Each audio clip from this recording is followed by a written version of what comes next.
The vast majority of Muslim scholars and apologists in the West have a very strange characteristic.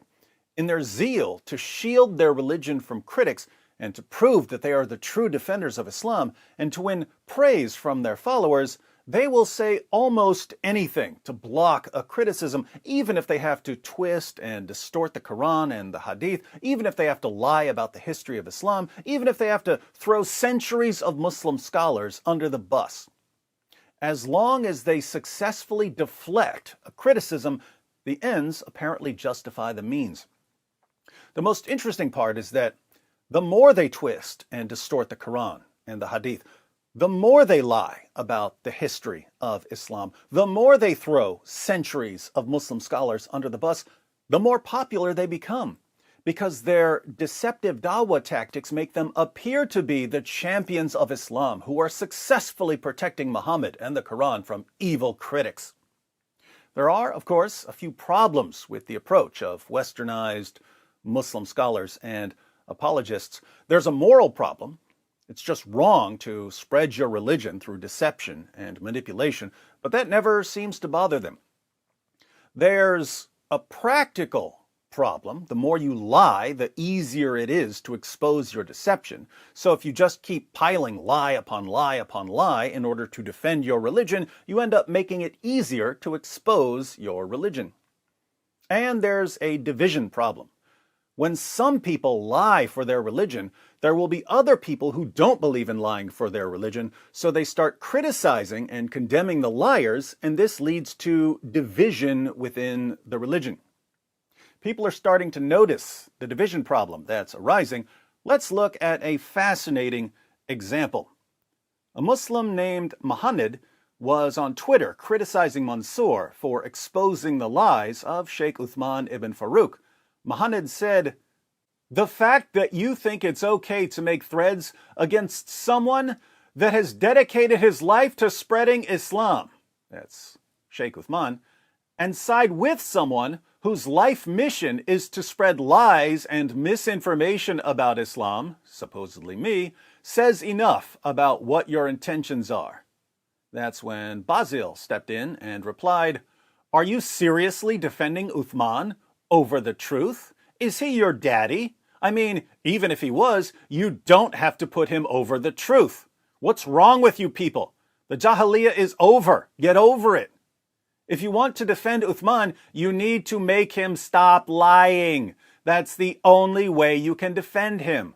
Talk to him and say, 'Uthman, stop lying to Muslims. Stop lying. Stop lying.' And he will block you because he doesn't want to stop. That's why threads must be made to protect Muslims from his lies that they can't see because they trust him blindly." Muhammad responded, "Protect Muslims? Yeah, that's obviously what you're trying to do. You have zero credibility when you side with someone who insults God, my prophet, and my religion." So Muhammad thinks that Mansour and Basil are siding with me when they correct Sheikh Uthman. Basil replies, "In fact, he is siding with scholars of Islam. You can't understand. You are in the Jahiliyyah following random guys on the street.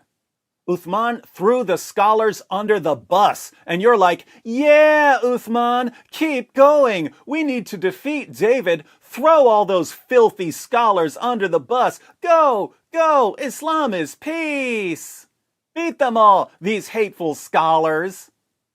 This is actually a really good description of the entire Ummah in the West. They're so desperate to answer critics of Islam that they will cheer for people like Sheikh Uthman, even though Sheikh Uthman is destroying Islam from within. He's obliterating Orthodox Islam and building a shrine to himself. And Basil gets what's going on. When David forces you to throw all the scholars of Islam under the bus, well, he has won. He defeated you. You have been humiliated by a single man who managed to destroy the scholarship with only a few words. David is impressive. Notice the different perspectives here. Muhammad says that people like Mansour are hurting Islam by siding with me against da'is like Sheikh Uthman. Basil says that people like Sheikh Uthman are inadvertently helping me destroy Islam by throwing Islam's greatest scholars under the bus. In other words, both sides are accusing the other side of being on my side. Mansour agrees with Basil. He says, "This sums it up. All David Wood has to do is read what the scholars said, and the vast majority of Western Muslims will start denying Orthodox Islam in some twisted attempt at defending Islam, really defending themselves from criticism." Now that's interesting. According to Mansour, all I have to do is keep quoting Muslim sources and scholars to people like Sheikh Uthman and other westernized Muslim apologists. These westernized Muslim reformers will be so desperate to respond to me that they'll keep attacking their own sources and their own scholars. They'll be attacking Orthodox Islam. And their followers, who have no clue what's in their sources or what their scholars say, will agree with their westernized apologists because their westernized apologists are supposedly protecting Islam from critics like me. So according to Mansour, all I need to do is keep quoting Muslim sources to Muslim apologists and they will destroy Islam for me. Then, of course, the true defenders of Islam, the non-westernized Muslims who don't want Islam to be corrupted by reformers, are going to have to defend Orthodox Islam from the reinterpretations of the reformers by exposing the lies of the reformers. But whenever they expose the lies of the reformers, they'll be accused of siding with me. In the end, the entire ummah will be nothing but endless division.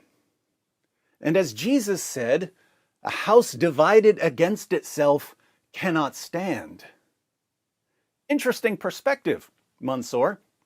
But tell me, what can Muslims in the West do to stop this descent into chaos?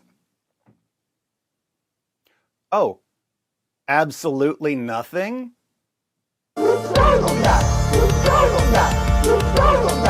It just backfired on you. It just backfired on you. This is a part of our religion. There's a reason to it. Yeah?